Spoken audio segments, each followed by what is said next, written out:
Hello friends बरायबाय बड' जब info official YouTube चेनेलाव आसा खालामो नोंथांमोना बयबो मोजाङै दङ। आसाम स्पेशल टेट दा एग्जाम सेन्टार चेन्ज खालामबाय एबा बारायबावबाय बिटिसि आव एग्जाम होनो हासिगोन। दा मोजां खबर एलपिइउपि आरो 1 फेब्रुवारियाव JAA एग्जाम दङ एडमिट रिलिज खालामबाय नोंथांमोना। माब्रै डाउनलड खालामनांगौ A to Z भिडिअ नोंथांमोना नायनो हागोन।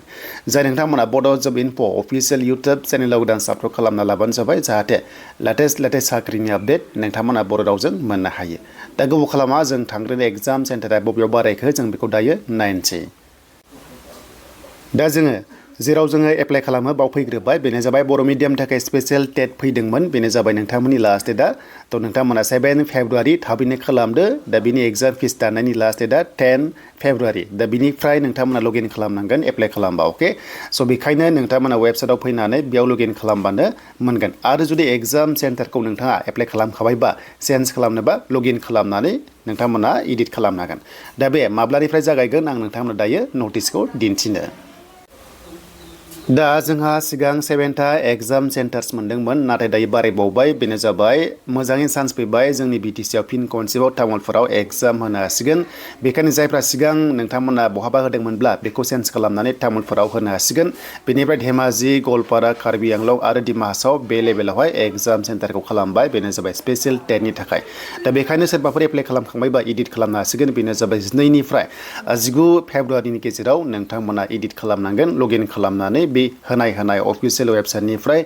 बेखायनो एडिट अपसनखौ नोंथांमोना प्रोभाइड खालामसिगोन बेनो जाबाय 12निफ्राय 19 फेब्रुवारियाव। बेखायनो थाबैनो खालामना लादो आरो बे एग्जामा 22 एबा हमना ला 28 बे गेजेराव मोनसे ना मोनसे नटिस फैनो हागौ एबा लास्ट सप्तायावबो नोंथांमोना एग्जामखौ मोननो हागौ। बेनो जाबाय नोंथांमोननि जिनोखि स्पेशल टेटनि सायाव आरो जेब्ला फैयो नोंथांमोना चेनेलावहाय आपडेटखौ मोननो हागोन। आरो बिनि एपइन्टमेन्ट लेटारा इलेक्सनजों खोथा गैया नोंथांमोना जि सरकार फैया मानो बेखौ मोनगोन मानोना बे जाबाय स्पेशल टेटनि थ' बेखायनो टेनसन लानो गोनांथि गैया। दा बेखिनिखौ बुजिबाय दानिया जों थांसै JAA पस्टनि एग्जामनि सायाव। दानिया जायफ्रा गुवाहाटी हाइकर्टनि आन्डाराव डिस्ट्रिक्ट कर्टआव एप्लाइ खालामदोंमोन दा बिनि नोंथांमोना रल नाम्बार नागिरनानै एडमिटखौ नायनो हासिगोन। दा बेखायनो नैबे सार्च रल नाम्बाराव क्लिक खालामनांगोन। एडमिटआ रिलिज खालामबाय आरो एग्जामा 1 फेब्रुवारि एबा 1 थारिखआव जागोन।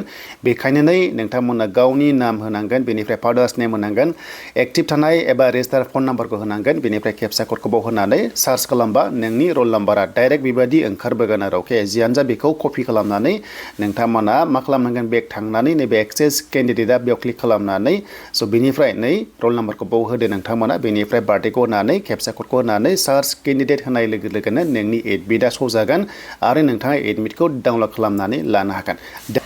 दा बे जाबाय एडमिट नोंथांमोना मोनदों। एभ्रि डिस्ट्रिक्टआव एग्जाम सेन्टार दङ टेनसन गैया। बेनिफ्राय नोंथांमोननि डेट दङ टाइम दङ। टाइमा जाबाय 10 AM निफ्राय 12 सिम दङ बेखौ नायना लादो आरो नोंथांमोना 8 AM आवनो हाबनांगोन बेखौ बुंदों आरो देन बेनिफ्राय ब्लेक नङाबा ब्लुजोंहाय नोंथांमोना लिरनो हागोन अफलाइन हिसाबै अएमआर सिटआव। बेनिफ्राय अएमआर सिटआ माने मोनसेल' होनाय जागोन प्रिन्टेड होनाय जागोन बेखौ बुंदों। बेनिफ्राय जेनाखि बायदिसिना इलेक्ट्रनिक्स बुस्थुखौ लानो मोना बेखौथ' मिन्थिखागौ आं बुंबाय थाला गाइडलाइन्सआ बे टाइपनि। बेनिफ्राय आइडि प्रुफआ नोंथांमोना गांसे लांफाबानो जाबाय पेन कार्ड बा आधार कार्ड एनि वान। बेनिफ्राय स' नोंथांमोना गांनै फट'कपिस बावहाय बिनायखौ नुनो मोन्दों रिसेन्टलि जेनाखि खेबनाय बेखौ लांबानो जाबाय बेखौ बुंदों आरो देन बेनिफ्राय नोंथांमोनाहाय बेखिनिखौ मिथिबाय आरो।